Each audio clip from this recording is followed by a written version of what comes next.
이 시간 우리 주신 하나님의 말씀은 여호수아 6장 1절로 7절 말씀. 여호수아 6장 1절로 7절 말씀, 구약성경 326면에 있는 말씀 되겠습니다.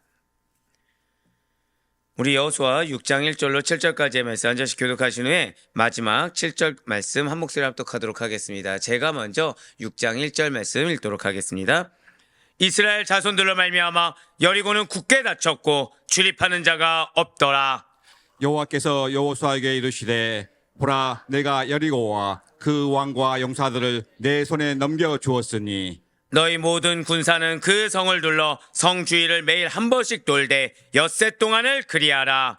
제사장 일곱은 일곱 양각약팔을 잡고 언약궤 앞에서 나아갈 것이요 일곱째 날에는 그 성을 일곱 번 돌며 그 제사장들은 나팔을 불 것이며 제사장들이 양각 나팔을 길게 불어 그 나팔 소리가 너희에게 들릴 때에는 백성은 다 큰 소리로 외쳐 부를 것이라. 그리하면 그 성벽이 무너져 내리리니 백성은 각기 앞으로 올라갈지니라 하시매. 눈의 아들 여호수아가 제사장들을 불러 그들에게 이르되 너희는 언약궤를 메고 제사장 일곱은 양각 나팔 일곱을 잡고 여호와의 궤 앞에서 나아가라 하고 함께요. 또 백성에게 이르되 나아가서 그 성을 돌되 무장한 자들이 여호와의 궤 앞에서 나아갈지니라 하니라. 아멘. 할렐루야. 네, 오늘 변함없이 살아있는 주의 말씀을 사모함으로 말미암아 이렇게 하루의 시작을 말씀과 기도를 우리를 기쁘게 하시사 한번 절단하게 고백하시겠습니다. 말씀으로 인도하시고 나를 무장시켜 주십니다. 네, 그 말씀 믿는 믿음으로 이렇게 새벽 기도 함께 하시는 우리 모든 성도님들을 주님 환영하고 축복합니다. 맞습니다. 인도하시는데 그냥 인도하시는 것이 아니죠. 어제 말씀 드렸던 대로 친히 주장하십니다. 친히 책임져 주시고 친히 주장하시는데 여기에 대해서 우리를 어떻게 하신다고요? 무장시켜 주신다는 거예요. 네, 우리는 그 믿음을 가지고 여호수아서를 통해서 은혜 받는 귀한 시간을 갖고 있습니다. 여호수아서 계속해서 말씀드리고 있죠. 과정에 대한 말씀이다. 바로 전투의 과정, 그리고 정복 전쟁 이후에 분배와 정찰 과정이 담겨 있다고 말씀드렸어요. 그 가운데 이제 오늘부터 살펴보게 될 여호수아 6장 말씀은 이스라엘의 이 가나안 정복 전쟁이 본격적으로 시작되는 출발점입니다. 자, 이제 6장부터가 출발점이에요. 그래서 6장부터 12장까지, 그러니까 이전까지는 준비 단계였다고 말씀을 드린다고 한다면 요단강을 도하한 거, 그 가운데 말도 안 되는 명령을 순종하게 한 거, 이제 오늘 나오겠지만 순종이라는 것이 그냥 딱 주어졌을 때 나는 하면 할 수 있어 하는 것이 아니라는 거죠. 그 이전부터 이미 하나의 명령에 순종하는 훈련이 돼야 된다는 것입니다. 자, 그래서 6장부터 12장까지는 가나안 정복의 전 과정을 기록하고 있으며 정복의 순서가 또 있어요. 정복의 순서가 있습니다. 이 정복의 순서는 먼저 6장부터 8장까지가 중부, 그리고 9장부터 10장까지가 남부, 11장부터 12장까지가 북부에 대한 얘기입니다. 그래서 어제 잠깐 말씀드렸듯이 지금 이 중부를 공략하는 거 하나의 명령에 순종했을 뿐이지만 사실 여기에도 왜 우리가 요단을 도하했더니 도착해보니 길갈이었던 것처럼 한번 고백하시겠습니다. 명령에는 합당한 이유가 있습니다. 네, 그렇습니다. 지금 여리고를 공격하시게 한 이유가 있다는 거죠. 바로 이 중부를 공략해야 벌써 보셔서 아시겠지만 남부와 북부를 분리시킬 수가 있다는 거예요. 자, 그렇게 지금 가나안 정복의 첫 전투가 바로 이 중부 지역, 방금 보셨던 중부 지역의 관문이자 가나안 정복의 시금석이 되는 여리고 전투라는 것입니다. 이 당시의 여리고성은 그 규모만 보면 당시 가나안의 대표적인 대도시들에 비해서 그렇게 크지 않은 성읍이었어요. 하지만 이전에 가나안 정탐꾼들, 그 가나안 정탐꾼이 들어서 라합의 집에 가서 숨었을 때 우리가 그 설교에서 보셨듯이 성벽이 어떻게 되어 있습니까? 이중으로 되어 있죠. 안팎으로 되어 있는 거 우리가 이미지로 보았습니다. 이중 성벽으로 둘러싸인 철저한 요새 도시로서 크지 않아도 여리고는 무엇이었다고요? 요새 도시로서 사실상 난공불락의 요충지였다는 거예요.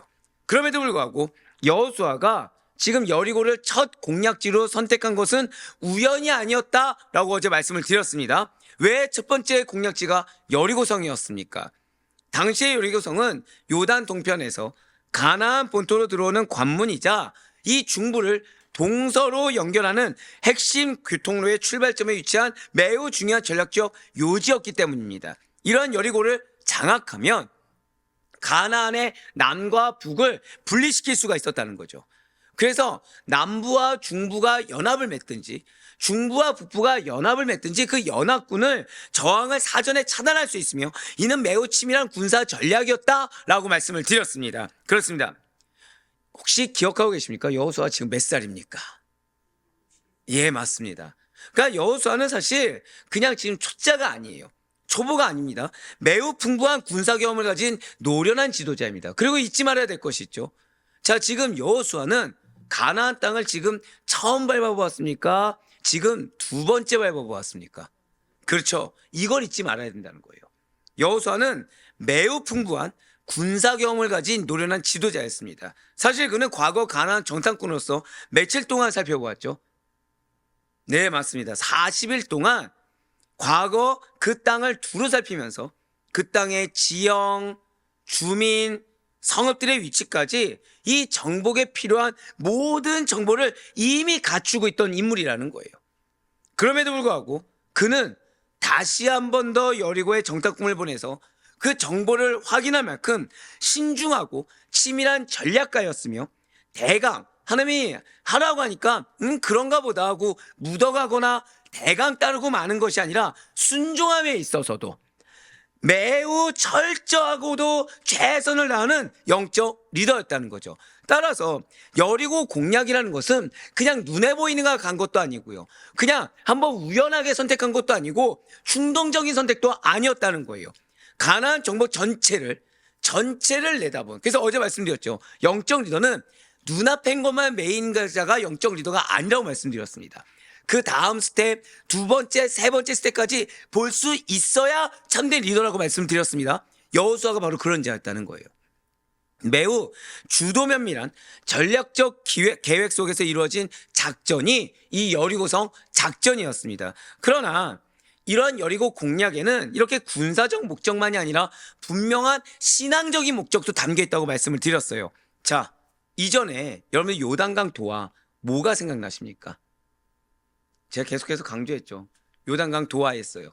도하 과정과 요단강 도하 후에 길가에 도착해서의 그 모든 과정 가운데 여러분들 기억나는 게 뭐가 있으십니까? 예, 이해되지 않는다. 바로 그의 상식 바뀌다. 또 나옵니다.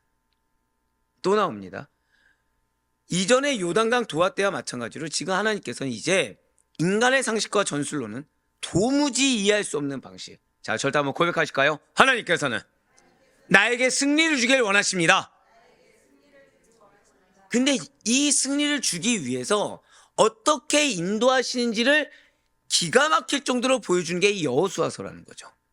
그래서 이 요단강 도하가 왜 중요하냐면 우리는 보통 여호수아서 하면 여리고를 보통 생각을 합니다. 그걸 뭘 생각하죠? 7바퀴 돌았다. 이것만 생각하는데 그냥 7바퀴 돌라고 해서 바로 순종한 것이 아닙니다. 이 전부터 순종의 빌드업이 있었다는 거예요. 그러니까 이전에도 인간의 상식과 전술로는 도무지 이해할 수 없는 방식의 명령을 주셨고 그러고서 그 명령에 따른 순종의 준비를 갖춘 걸 증명하니까 그 다음에 무엇이었습니까? 언약궤를 앞세우고 여리고성을 하루에 한 바퀴씩 6날 돌며 7번째 날에는 7바퀴 돌라는 명령을 주셨다는 거죠. 그런데 이것이 왜 대단하고 또 이거에 있어서도 그냥 무조건 비상식이 아니라 여기에는 또 고백하실게요. 영적 질서가 담겨있다는 것이 또 보여준다는 겁니다. 예, 맞아요. 순종은 우리가 생각했을 때 하나님께서는 그냥 무작정 여러분들에게 승리를 안겨주기 위해서 그냥 딱 그날 당일 돼서 순종해라고 말씀하신 분이 아닙니다. 이전에 미리 다 보고 계시다는 거예요. 미리 명령해서 따르는지 보고 계시고 그 가운데 여러분들이 생각했을 때도 비합리적이고 비상식적인 것 같지만 그 안에 뭐가 있다고요? 고백하시겠습니다. 나를 향한 명령에는 영적 질서가 있습니다. 그걸 보여주는 게 지금 여리고성입니다. 놀랍게도 이러한 비상식적이고 비합리적으로 보이는 명령에 여호수아 이스라엘은 당연히 자 요단강 도하할 때 어떤 비상식적인 명령이 있었죠?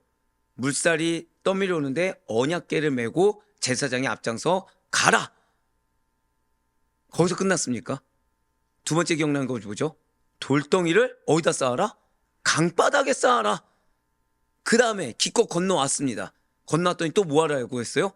또 돌을 쌓아라. 근데 말씀드렸잖아요. 지금 이스라엘 백성들은 무작위로 건너갔습니까? 준비돼서 건너갔습니까? 준비돼서 건너갔다 말씀드렸죠. 전쟁 준비가 되어 있습니다. 어느 지파가? 감사해요. 밀가루 지파가 오늘 또 나옵니다. 예, 또 나와요. 왜 내가 미리 준비되어 있어야 했는지 또 나옵니다. 밀가루 지파가 준비돼서 딱 갔죠. 사기가 어떻다고 말씀드렸나요? 중만에 있었죠. 근데 그 상황에 뭘 시켰습니까? 할례를 시켰죠. 할례에서 힘들어 죽겠는데 뭘 시켰습니까? 유월절. 눈앞에 뭐가 보이는데? 여리고성이 보이는데. 근데 지금 할례 시킬 시점에서 가나안 족속들은 어떤 상태라고요? 두려워서 낙심하고 떨고 있는 상태인데 그 사기를 마치 떨어뜨리는 것처럼 정체성 회복에 포커스를 두었다는 거예요. 하지만 인간적으로 볼 때는 비상식적이라는 거죠. 근데 그 명령에 다 순종하고, 그리고 군대 대장이 왔을 때도 사람의 시선이 아니라 그 군대 대장이 하는 말을 먼저 듣고서 움직이려고 할 정도로 하나님께 포커스 맞춘 여호수아와 이스라엘이기 때문에 그들은 순종할 수가 있었다는 겁니다. 한 번 더 고백하실까요? 순종도. 한 번 더요. 승리를 부르는 순종도. 이전에 준비가 되어 있어야 합니다. 그거를 지금 보여주고 있다는 거예요. 이전에 그 명령, 작아 보이고 별거 아닌 거 돌 쌓아라, 작아 보이는 명령이잖아요. 기껏 한 명 선택해가지고 대표 한 명 선택해서, 그러니까 예를 들면 그거죠. 자, 장로님 불렀습니다. 내년도 보직을 명령하겠습니다. 갑자기 보직 명령하는데 뭘 시키는 거예요? 돌 쌓으십시오. 네. 그러면 장로님들 입장에서는 마음이 어떻겠습니까? 갑자기 아 그래 내년도 뭔가 열심히 일해야지 했는데 제가 갑자기 뭘 시킨 거예요? 돌 쌓으십시오. 어떠시겠습니까? 네, 이런 반응인 거죠. 이런 반응인 거죠. 근데 이렇게 일견 봤을 때는 별거 아닌 것 같은, 이거를 왜 해야 돼? 왜 해야 돼라는 질문이 나올 만한 그 명령에 순종한 결과 순종이 쌓이고 쌓여서 큰 순종, 말도 안 되는 큰 순종의 명령을 주셨을 때 할 수가 있다는 거예요. 근데 그것이 매우 큰 상급이 있더라는 거죠. 매우 큰 승리가 있다라는 거예요. 한 번 더 고백하시겠습니다. 반드시 순종의 준비를 갖추어야 합니다. 바로 그거예요. 바로 그거예요. 여러분들의 지금 상황 가운데 어떻게 보면은 왜 내가 이 상황에, 왜 나에게 이런 말씀, 이게 기회인 줄 캐치할 수 있어야 됩니다. 이 순종의 명령 하나 두 개가 쌓여서 궁극적으로 승리를 부르는 순종을 나에게 명령하실 때가 머지않아 온다는 사실을 잊지 마시길 바래요. 맞습니다. 이 사건은 이스라엘 승리가 단순한 무기나 전략이 아니라 오직 처음부터 끝까지 믿음, 처음부터 끝까지 순종, 결국 처음부터 끝까지 무엇입니까? 한 번 더 고백하실게요. 나의 승리는 하나님의 능력으로, 그거를 보여주고 있다는 거예요.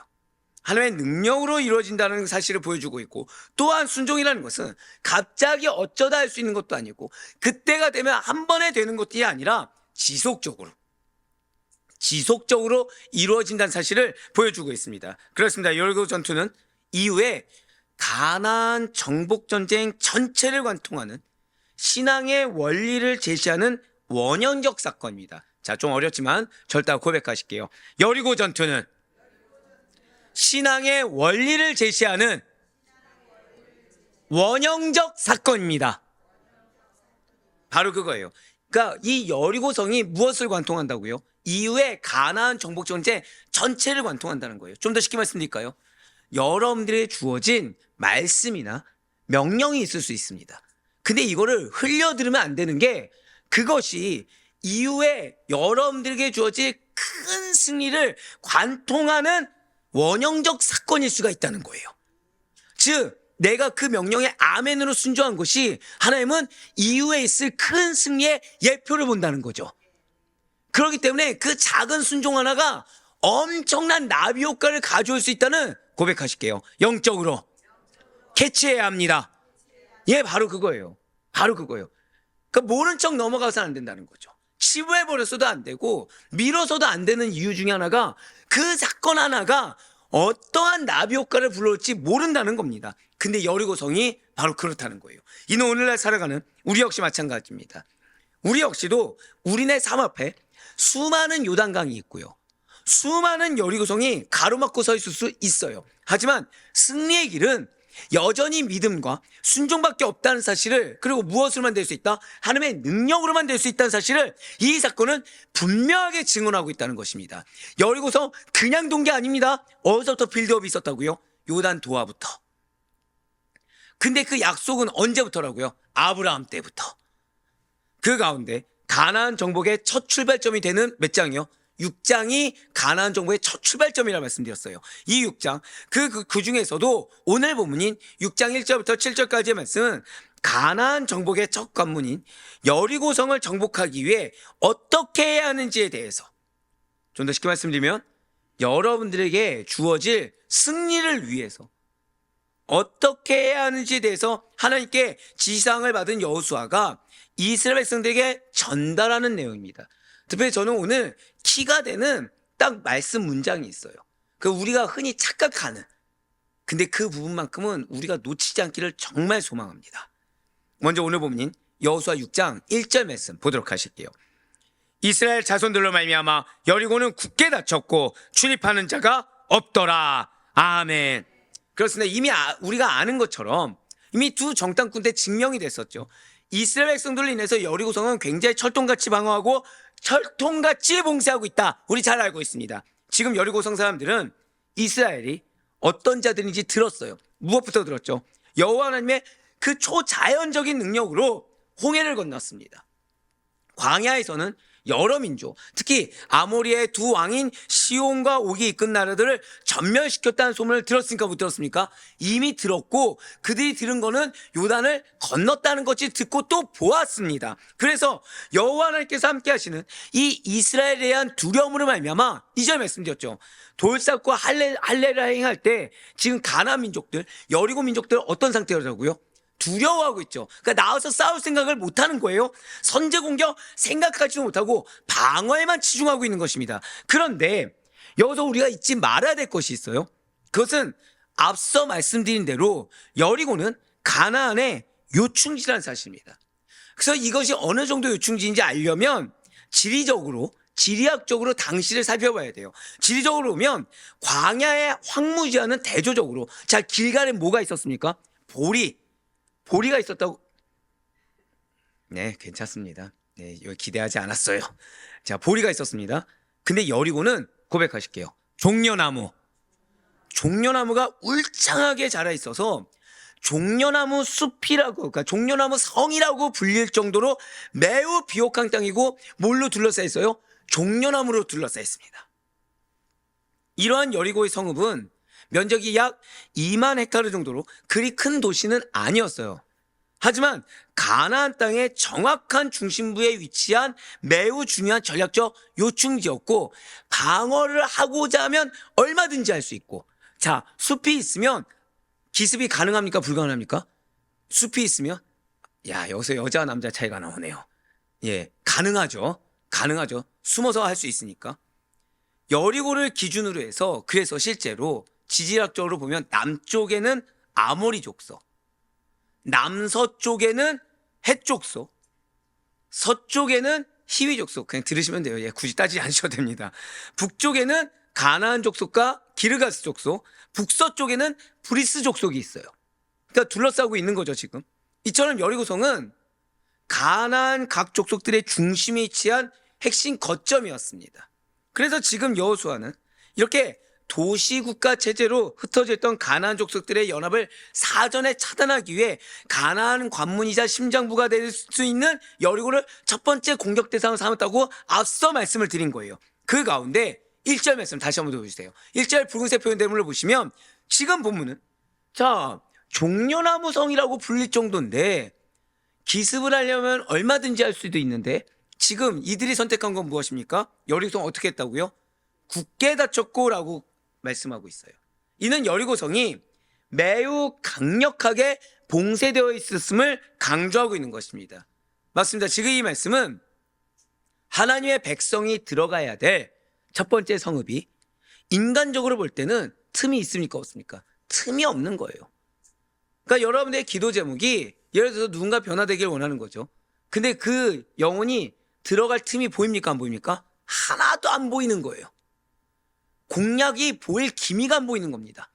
철통같이 지키고 있고 철통같이 방어하고 있는 거예요.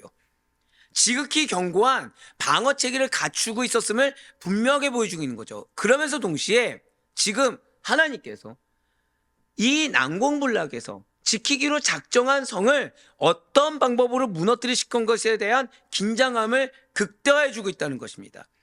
고대 전쟁의 병법을 따르면 성을 근거로 방어하는 쪽은 압도적인 유리함을 지니고 있습니다. 게다가 여러분들 보셨다시피 여리고성은 지금 여리고 평지에 비해서 낮습니까? 높습니까?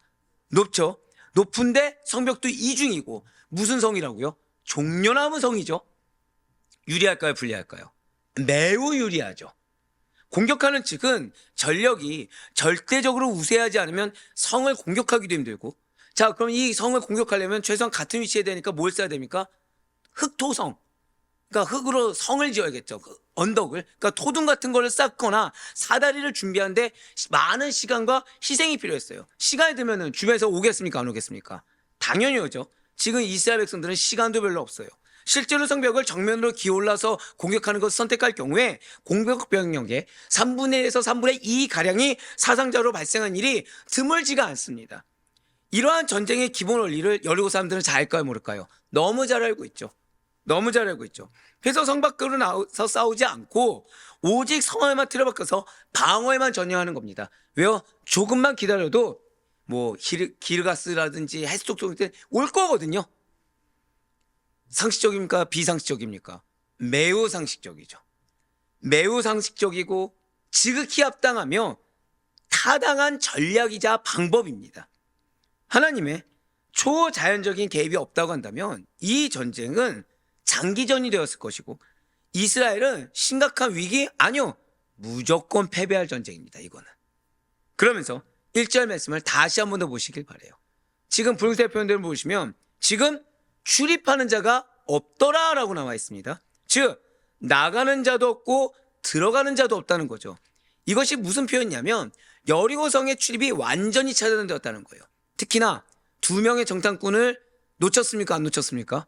놓친 상태니까 더 철저한 거예요. 지금 평소라면 수많은 사람들이 오가던 가나안 요충지고, 맞아요, 2명 정도는 왔다 갔다 놓칠 수도 있다고 여겨질 수 있었던 그 장소가 이제는 전쟁의 긴장 속에서 완전히 봉쇄되었다.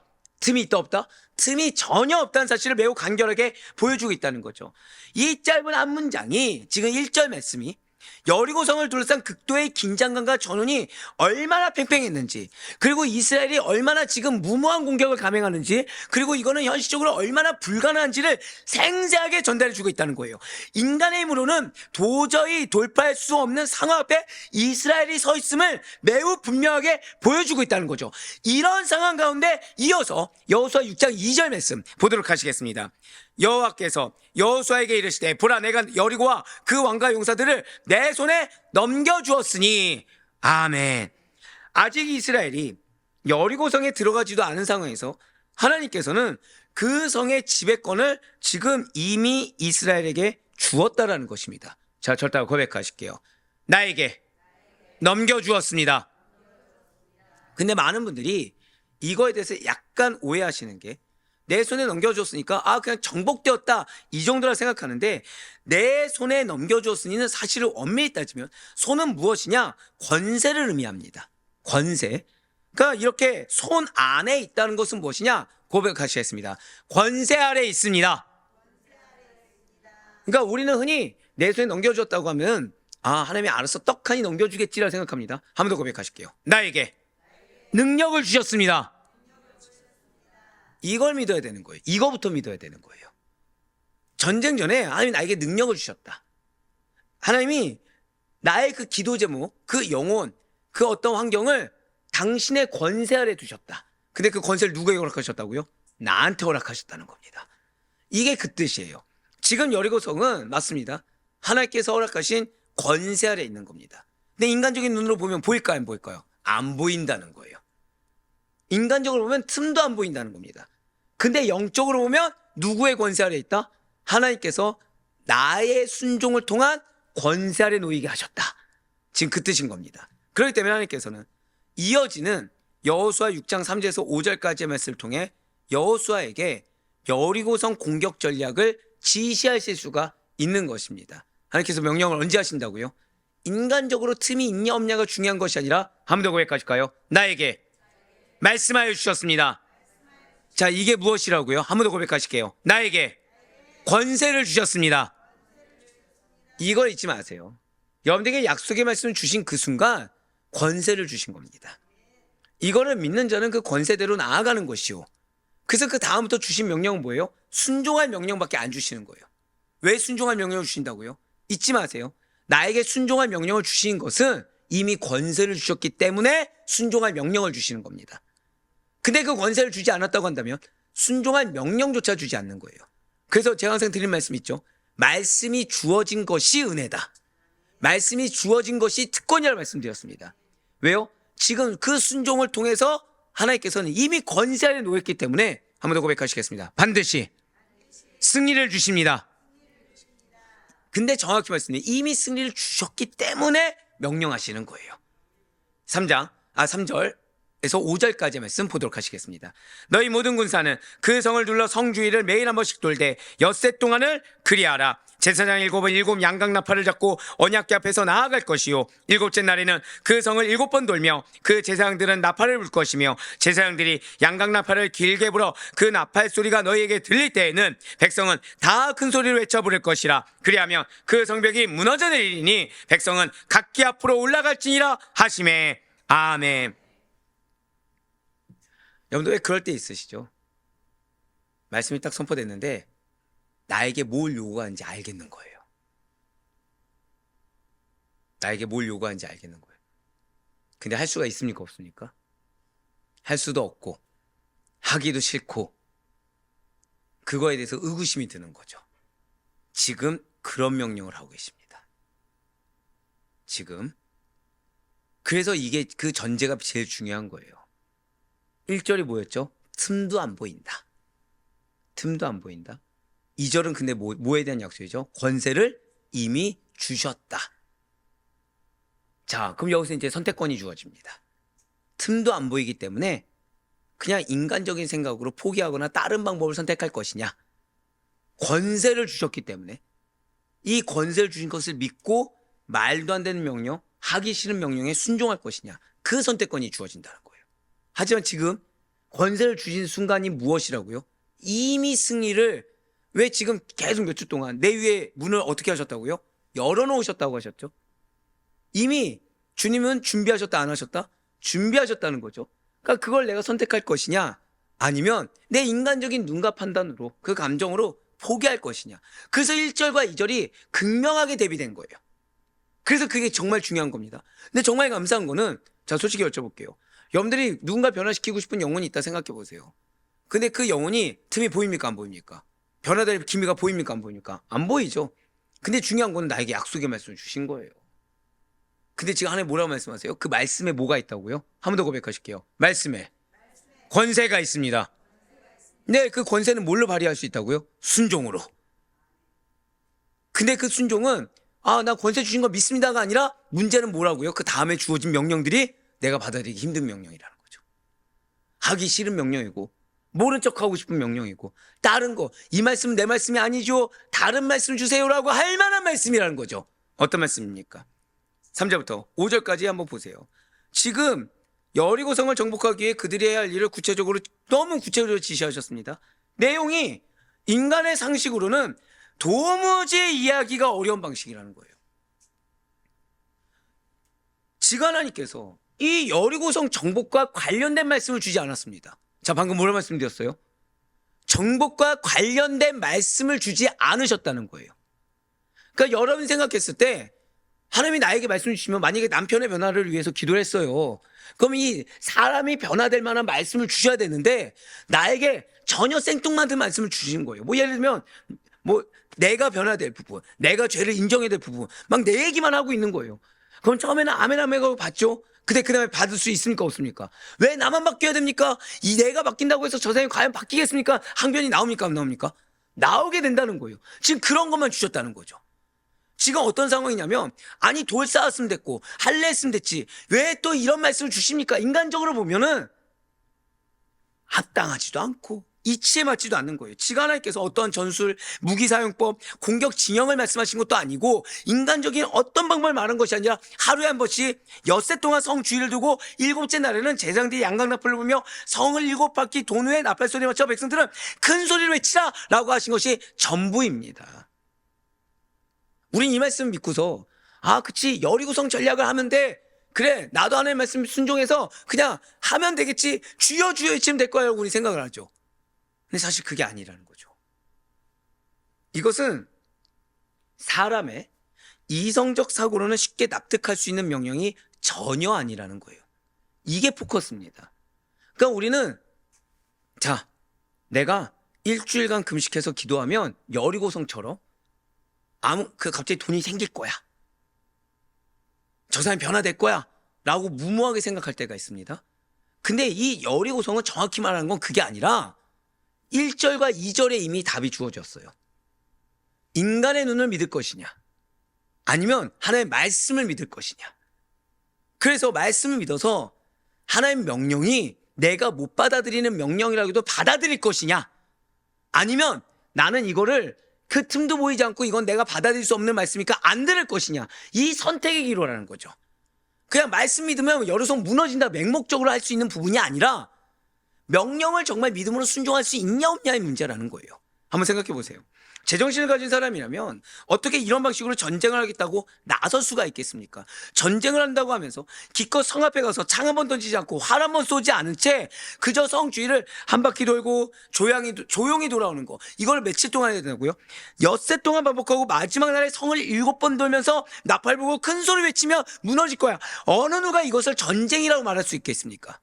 만약 이게 여호수아를 통해서 전해지 않으면 명령이 아니었다고 한다면, 사람들은 만약에 누군가 다른 사람이 얘기했다고 한다면 장난치는 거야, 우스갯소리야 라고 치부해버리든지 아니면 나를 조롱하는 거 아니야? 라고 분노했을 거예요.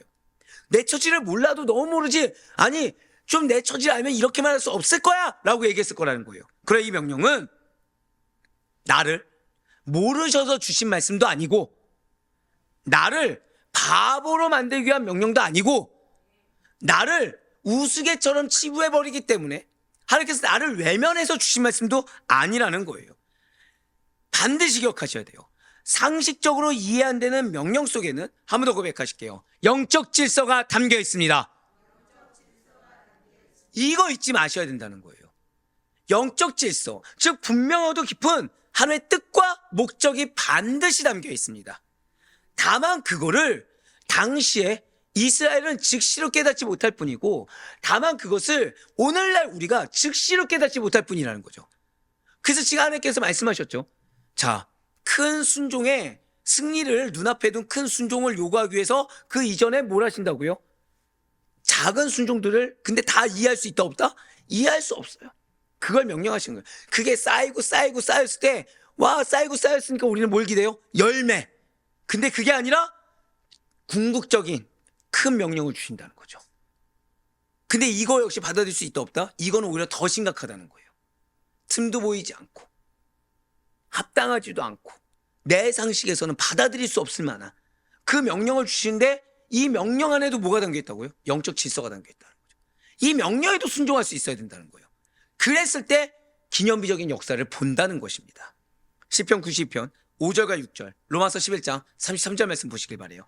여호와여, 주께서 행하신 일이 어찌 그리 크신지요. 주의 생각이 매우 기쁘시니이다. 어리석은 자도 알지 못하며 무지한 자도 이를 깨닫지 못하나이다. 깊도다. 하나님의 지혜와 지식의 풍성함이여 그의 판단을 헤아리지 못할 것이며 그의 길은 찾지 못할 것이로다. 아멘. 지금 이러한 말씀들이 무엇을 의미하는지 깊이 묵상해야만 합니다. 제가 그래서 이거에 대해서 얘기할 때 지금 영적으로 순종해라만 얘기했습니까? 전략적으로 얼마나 효과적인지도 얘기했습니까? 전략적으로 얼마나 효과적인지도 말씀을 드렸어요. 길갈이 얼마나 전략적인 요충지고 그 가운데 이 여리고성을 공략하는 것이 얼마나 전투적으로 가장 현명한 선택인지도 말씀드렸습니다. 즉 뭐냐, 내 현실의 눈에서 봤을 때는 이 요단강 도가가 됐든 여리고까지 가는 방향이 됐든 단 하나도 상식적이지가 않아요. 근데 순종해서 거기까지 갔을 때는 제일 합당하고 제일 현명한 길이 된다는 거죠. 인간적으로 봐도 제일 효과적인 결과물을 주신다는 거예요. 내가 봤을 때는 비합리적이지만 순종했을 때는 최고 합리적인 결과를 주신다는 겁니다. 진실로 하나님의 생각은 우리의 생각과 달라요. 진실로 하나님의 길은 우리의 길과 다릅니다. 하나님의 지혜와 지식은 내가 헤아릴 수 없는 깊이를 가지고 있다는 거예요. 사실상 하나님께서 행하시는 일을, 모든 일을 우리가 다 이해하려고 하는 거, 그리고 나를 설득해가면서 해달라고 하는 것 그 자체가 이미 무리한 시도입니다. 우리 자신과 우리가 살고 있는 광명 땅, 그리고 이 작은 지구조차도 다 이해하지 못하는 존재가 어떻게 천지만물의 창조주이시며 역사의 주관자이신 하나님의 뜻을 모두 다 헤아릴 수가 있겠습니까? 그것은 애초에 불가능하다는 거죠. 우리가 하나님에 대해서 알 수 있는 것은 오직 하나님께서 나에게 보여주시고 가르쳐 주신 것, 곧 계시된 내용뿐입니다. 진실로 성경에서 감추어진 일은 누구에게 속했습니까? 여호와께 속한 거죠. 이런 하나님께서 감춰두신 영역은 우리의 이해 범주 밖에 있으며 그 일들은 나의 이성과 지혜로는 결코 다 알 수가 없어요. 뒤에 나오지만 그래서 우리는 나를 설득하느라 시간을 소비해서는 안 됩니다. 하나님이 나를 설득해 주길 바래서는 안 된다는 거예요. 하나님은 굳이 나를 설득해 가면서 당신의 역사를 행하실 이유가 있는 분이 아니라는 거죠. 그렇게 그 시간을 낭비할 시간에 아멘으로 해서, 솔직히 말씀드릴까요? 내가 나를 설득할 시간을 3일을 잡았다고 생각해 보세요. 근데 하나님의 말씀에 순종하면은 하루 바로 순종했으면 나머지 이틀부터 해서 일주일 동안 복을 받는다 생각해 보세요. 그러면 4일간 받으시겠습니까? 6일간 받으시겠습니까? 그렇게 따지셔야 된다는 거예요. 근데 나는 내가 이해돼야만 움직이겠다. 그럼 매번 어디만 가는 거예요? 요단만 반복되는 거예요. 요단만. 요단강부터 다시 시작하게 된다는 거죠. 왜요? 건너는 것 자체가 비상식인데. 근데 내 기도 제목은 상식입니까? 비상식입니까? 이미 기도 자체가 비상식이에요. 아닙니까? 내 눈에 보이지 않는 거. 믿음이 뭐라고 했죠? 보이지 않는 곳에 증거요. 나는 그 믿음을 가지고 있으면서 하나님의 역사는 내 어디에서 이해하려고요? 내 이해 범주 안에서 받아들이려고 한다는 거죠. 이 여리고성이 중요한 것은 바로 그거예요. 나를 설득할 시간에 순종하라는 겁니다. 그리고 순종이라는 것이 내가 딱 그 순간 결정적일 때가 되면은 되는 것이 아니라 쌓였을 때 궁극적으로 하는 것이다. 근데 중요한 것은 그러면은 무조건 맹목적으로 비현실적이냐? 아니라고 말씀드렸죠. 순종했을 때 그 결과물은 뭐라고요? 가장 합리적이고 가장 효과적이며 가장 현실적이라고 말씀을 드렸어요. 그래서 길갈이라는 지역을 말씀드렸잖아요. 지금 첫 번째 공략 지역인 여리고가 그렇다고 말씀드렸죠. 맞습니다. 진실 하나님께서는 언제나 우리의 사유 한계를 초월해서 일하시는 분이십니다. 진실 하나님께서는 나의 좁은 사고틀 안에서만 역사하시는 분이 아니라 언제나 나의 이해를 훨씬 뛰어넘는 방식으로 역사하시는 분이에요. 그렇기 때문에 여러분과 저는 하나님께서 나의 이성과 나의 사유 한계를 초월하여 일하시는 분이다 라는 사실을 먼저 인정할 수 있어야 된다는 거죠. 그리고 우리의 이해 여부와 상관없이 그 하나님을 절대적으로 믿으며 그분의 명령에 전적으로 순종해야 된다는 것입니다. 주석가는 이렇게 얘기해요. 요단을 건넌 자만이 기념비를 쌓을 수 있고 기념비를 쌓은 자만이 할례를 할 수 있으며 할례를 행한 자만이 유월절을 지킬 수 있고 유월절을 지킨 자만이 군대 대장을 만나도 군대 대장인지 알 수 있으며 그 자만이 여리고성을 무너뜨릴 수 있다고 얘기합니다. 즉 요단강을 건널 생각조차 못하고 내 방법을 고수한 자는 기회조차 없다는 거예요. 근데 우리에게는 무엇을 약속하셨다고요? 고백하시겠습니다. 권세를 허락해 주셨습니다. 권세를 허락하셨다는 게 가장 큰 문제죠. 그럼 나는 그 권세를 붙잡고 지금 하나님의 역사가 아니라 뭐에 실험하고 있어요? 나를 이해시켜 주세요. 나를 납득시켜 주세요. 어리석은 시간인 거죠. 은행에서 여러분들에게 돈을 그냥 줬습니다. 돈을 줬어요. 아무도 안 믿으시는군요. 네, 저도 그랬으면 좋겠습니다. 돈을 줬어요. 근데 지금 우리처럼 그냥 줄 리가 없어라고 한 거예요. 근데 은행은 진짜 준 겁니다. 그냥 준 거예요. 분명히 명시했어요. 이건 돌려주지 않아도 된다. 뭐 나라에서 준 거다라고 이제 얘기했어요. 1억을 딱 준 거죠. 역시 다 믿지도 않는군요. 네, 1억을 딱 준 거예요. 근데 어떤 자는 이걸 믿고 썼습니다. 근데 어떤 자는 그럴 리가 없다고 해서 배를 굶어가면서 당장 밥도 못 먹고 있는데 배를 굶어서 그 1억을 고스란히 갖고만 있는 거예요. 갖고만 있는 거예요. 근데 어느 순간 봤더니 어떤 자는 먼저 쓴 자는 지금 그거를 뭐 이렇게 시드머니를 했든 뭘 했든 뭔가를 일어났어요. 근데 나는 지금 어떤 상태예요? 일주일 내내 배고픈 상태에서 1억 움켜쥐고 있는 겁니다. 어떤 자가 현명합니까? 우리가 그러고 있다는 거예요. 의심하느라. 내 상식정에서는 은행에서 공짜로 돈을 줄 일이 있습니까? 없습니까? 그 생각 때문에 그럴 리가 없다 생각하고 우리의 이해 여부와 상관없이 절대적으로 믿는다는 것은 오히려 그분의 명령에 합당한 이유가 있다는 걸 믿는 겁니다. 그분의 명령에 전적으로 순종해야 돼요. 바로 이것이 한없이 부족하고 한없이 연약한 우리가 전능하신 하나님을 참으로 믿음으로 섬기면서 그 믿음의 역사를 볼 수 있는 유일한 길입니다. 그리고 여호수아는 그래서 이렇게 행한다는 거죠. 이제 마지막으로 여호수아 6장 6절과 7절의 말씀입니다. 눈의 아들 여호수아가 제사장들을 불러 그들에게 이르되 너희는 언약궤를 메고 제사장 7은 양강나팔 7을 잡고 여호와의 궤 앞에서 나아가라 하고 또 백성에게 이르되 나아가서 그 성을 돌되 무장한 자들이 여호와의 궤 앞에서 나아갈지니라 하니라. 아멘. 미리 말씀드리지만 저는 오늘 여러분들이 제일 중요한 두 가지가 자, 순종은 한 번에 할 수 있다, 준비되어야 된다. 그거와 더불어서 7절을 별표 치셔야 돼요. 7절을 별표 치셔야 돼요. 반드시 놓치지 말아야 될 부분이라고 저는 여러분들께 감히 권면합니다. 지금 이 본문에서 우리는 하나님의 명령이 한치의 가감도 없이 실제 행동으로 그대로 옮겨지는 장면을 볼 수가 있어요. 지금 여호수아는 하나님의 말씀을 그대로 받아서 제사장들에게 언약궤를 메고 양강나팔을 들고 앞장서 나아가게 하고 백성들로 하여금 무장한 채 그 뒤를 따라 성을 돌게 하고 있습니다. 여기서 특별히 강조되는 것은 자, 지금 6절 보시면은 누가 언약궤를 메었습니까? 제사장들이 언약궤를 메었다는 사실이에요. 이것은 단순한 지금 이동이 아니라 여리고 전쟁이 군사작전 이전에 하나님께 바쳐진 거룩한 예배이며 제의적인 행위라는 것을 분명하게 보여주고 있다는 거죠. 즉 말씀을 듣는 것으로 아, 나 들었어, 믿었어 정도가 아니라 우선순위를 지금 지키고 있다는 겁니다. 무엇이 우선인지를 잊지 않고 있다는 거예요. 지금 성경은 왜 이게 중요하냐? 마치 초태생과 첫 열매는 누구에게 드려야 됩니까? 하나님께 드려야 되는 것처럼 가나안 정복의 첫 대상이 어디입니까?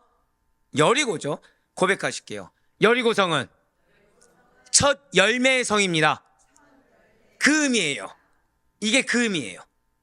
가나안 정복의 첫 대상인 여리고도 하나님께 드려진 첫 열매의 성이었다는 사실을 강조하는 게 언약궤를 맨 제사장이 먼저 걸어가는 겁니다. 그리고 여리고를 도는 행진은 그렇기 때문에 단순한 군사 행진이 아니라 하나님께 첫 소산을 드리는 거룩한 헌신의 행진이었다는 거죠. 그렇기 때문에 하나님께서는 아무나가 아니라 성별된 제사장들로 하여금 언약궤를 메고 성을 돌게 하셨다는 거예요. 또한 지금 6절과 7절 말씀 계속해서 보시면 무장한 자들이 먼저 갑니다. 무장한 자들이 먼저 가요. 자, 지금 누가 먼저 가고 있다고요? 예, 7절 보세요. 무장한 자들이 어디에서요? 여호와의 궤 앞에서. 그러니까 많은 분들이 그냥 6절 제사장 나오니까 제일 먼저 누가 가는 줄 알거예요? 제사장이 가는 줄 알죠? 아닙니다. 이래서 미리 준비되고 헌신된 자가 왜 축복된지가 여기 나와요. 이게 그래서 중요한 겁니다. 이거는 원어와 당시 사략을 같이 봐야 돼요. 무장한 자들이 먼저 앞서 나가고요. 그 뒤를 제사장들과 언약궤가 따르면 다시 군사들과 백성들이 뒤따르는 매우 질서 있는 행진 모습을 보여줍니다. 여리고성을 도는 이스라엘 행진 순서 제일 먼저 맨 앞에 누가 위치했어요?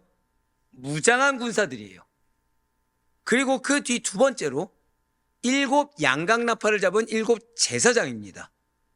그리고 세 번째로 언약궤를 맨 제사장들이고 그 다음에 일반 군사들이 뒤따른다는 거죠.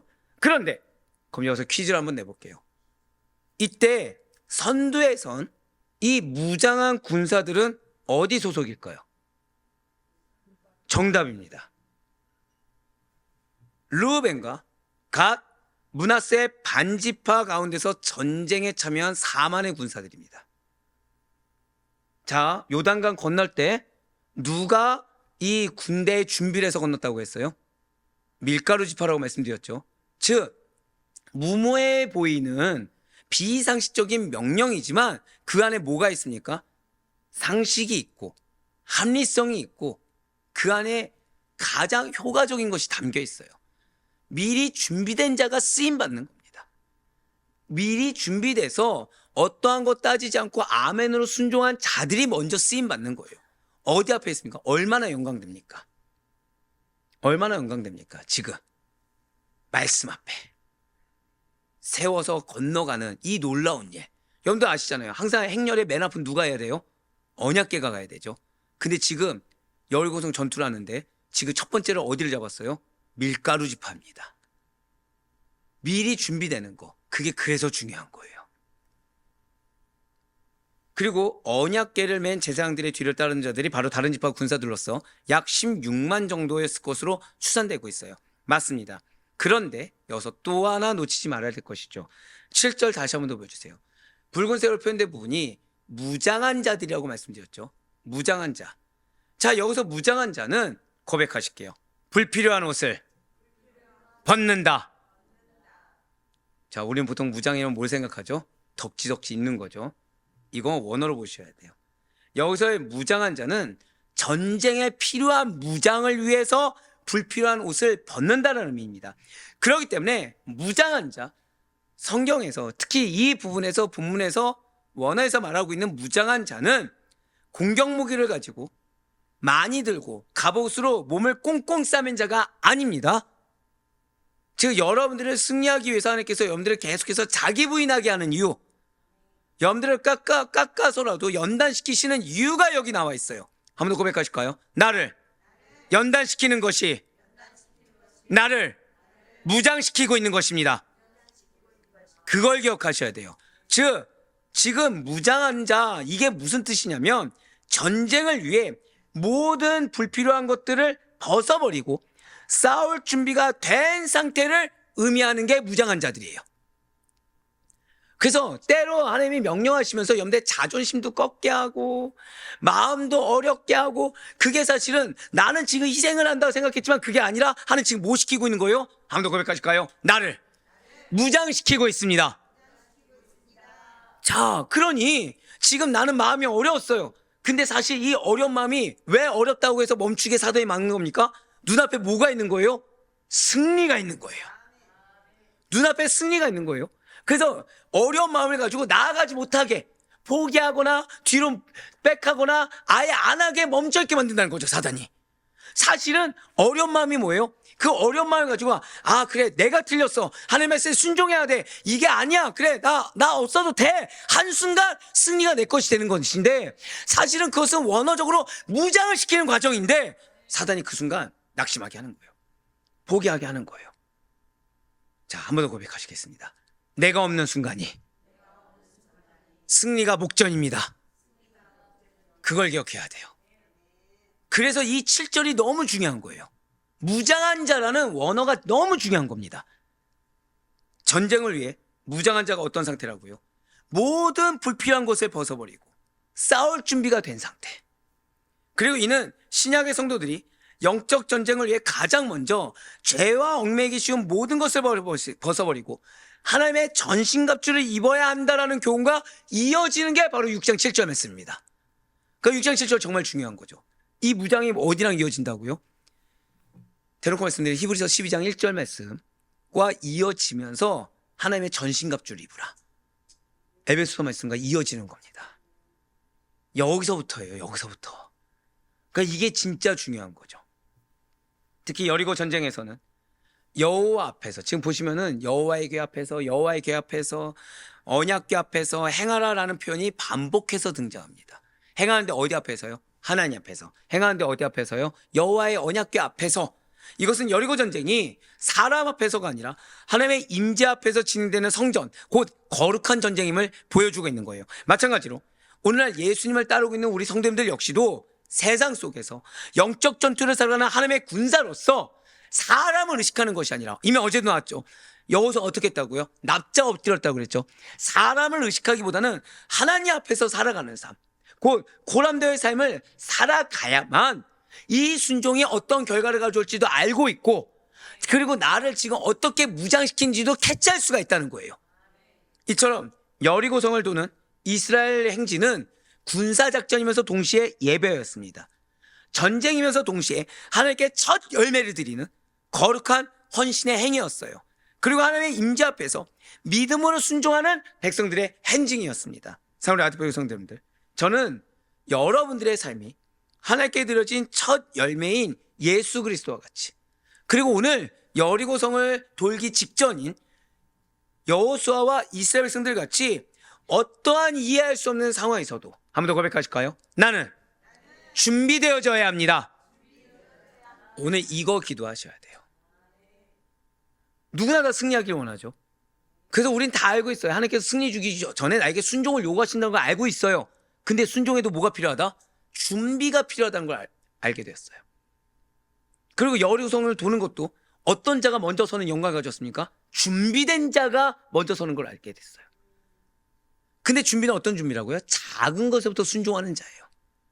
이해 안 되는 것부터 순종하는 자예요. 그 가운데 하나님은 어떻게 하신다고요?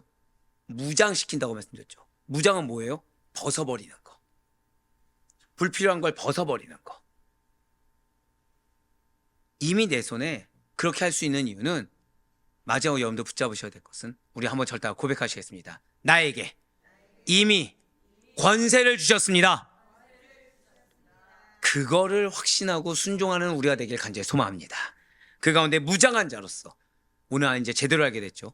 제대로 알게 된 참된 무장한 자로서 준비된 것을 증명할 수 있는 우리가 되시길 간절히 소망합니다. 그래 바로 꺼냈기는 오늘 하루도 나 스스로를 이해하고 설득시키니라 진땀 빼고 또 돌아가는 하루가 되는 것이 아니라, 무장을 해야 하는데 오히려 무장 안 된 상태에서 하루를 맞이하는 것이 아니라, 하나님께서 명하시면 오늘 말씀처럼 준비시키시는구나, 나에게 이미 권세를 주셨구나, 이 무모해 보이고 이 말도 안 되는 것이 사실은 영적 질서를 가졌구나 라는 것을 영적으로 분별 있게 캐치하셔서 제대로 무장한 자로서 나아갈 수 있는, 그래야 승리를 마땅히 거머쥘 수 있는 우리 모두가 될 수 있기를 주님의 이름으로 간절히 축원합니다.